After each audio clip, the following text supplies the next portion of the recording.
Many years ago, the brave armies of Greece and Troy were locked in a long, bitter war. The Trojans had captured a beautiful Greek princess named Helen and held her within their fortress city of Troy. It did not seem possible that any man could break into the fortress city of Troy.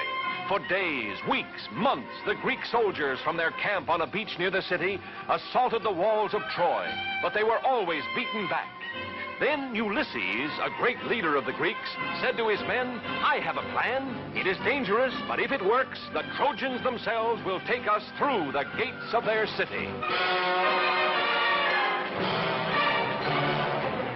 At the order of Ulysses, the Greek soldiers set to work cutting down huge trees, making the wood into planks.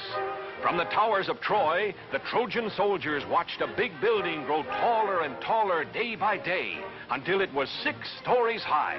And when the Greeks pulled away all the work ladders and scaffolds, there stood a huge wooden horse, 80 feet tall.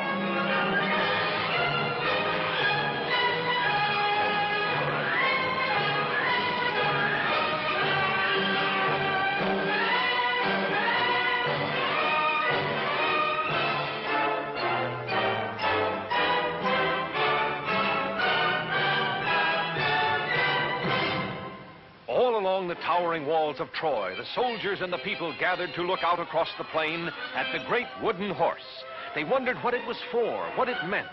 The Trojans did not know that Ulysses and 5 Greek soldiers lay hidden in a dark, secret passage inside the wooden horse.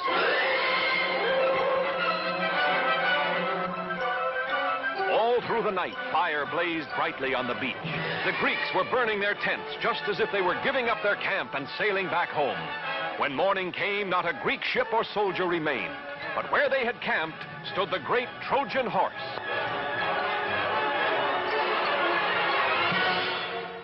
The Trojan people poured out of the city to the beach so they could look more closely at the victory over the Greeks. The Princess Cassandra, daughter of the king of the Trojans, warned her people of this Greek gift, but no one would listen.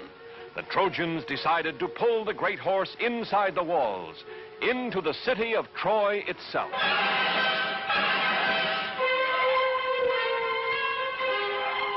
The Trojans tied thick ropes around the legs of the huge wooden horse. Hundreds of men took a hand at the ropes.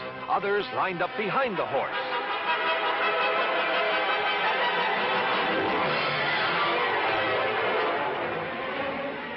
Whooping and hollering, laughing at the Greeks who had never been able to scale the towering walls of Troy, the Trojans tugged and pushed and pulled the huge wooden horse slowly from the beach, over the plains, and through the gates of Troy.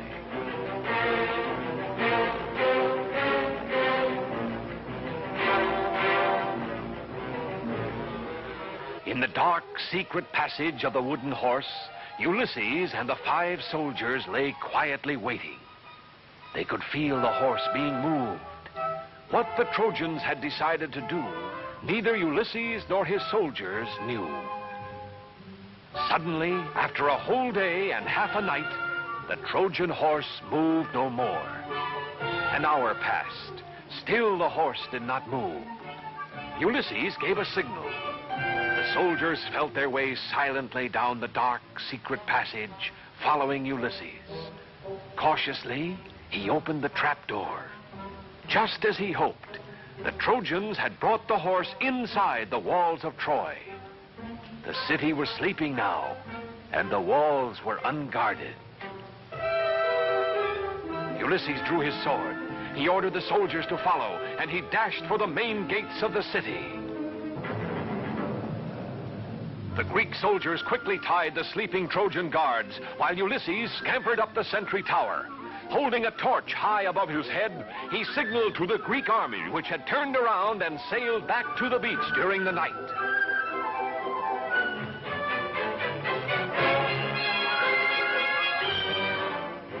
And even as Ulysses and his men opened the gates of Troy, the Greek army was marching across the plain. Caught completely by surprise, the Trojans were easily defeated by the Greek soldiers, who found their beautiful princess and took her back safely to Greece. And brave Ulysses was named the greatest of the Greek heroes.